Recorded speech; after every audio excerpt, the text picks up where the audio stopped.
ഓം ശാന്തി. സദാ ഏകരസവും സമ്പന്നവുമായ അവസ്ഥയിലിരിക്കുന്ന പുരുഷാർത്ഥിയിൽ നിന്നും പ്രാലബ്ധി സ്വരൂപരായി ഭവിക്കട്ടെ.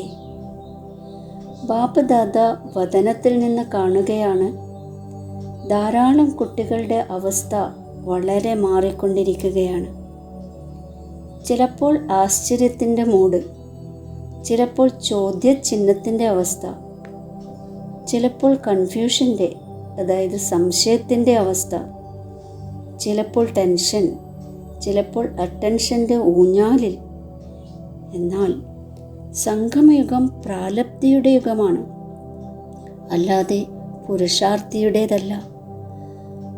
അതിനാൽ ബാബയുടെ ഗുണം ഏതാണോ അതാണ് കുട്ടികളുടേത്. ഏതാണ് ബാബയുടെ സ്ഥിതി അതുതന്നെയാണ് കുട്ടികളുടെയും. ഇതുതന്നെയാണ് സംഗമയുഗത്തിൻ്റെ പ്രാപ്തി. അതിനാൽ സദാ ഏകരസവും ഒരേ ഒരു സമ്പന്നതയുടെ അവസ്ഥയിലും ഇരിക്കുക. അപ്പോഴാണ് പറയുക ബാബ സമാനം, അതായത് പ്രാലബ്ധി സ്വരൂപരായവർ. ഓം ശാന്തി.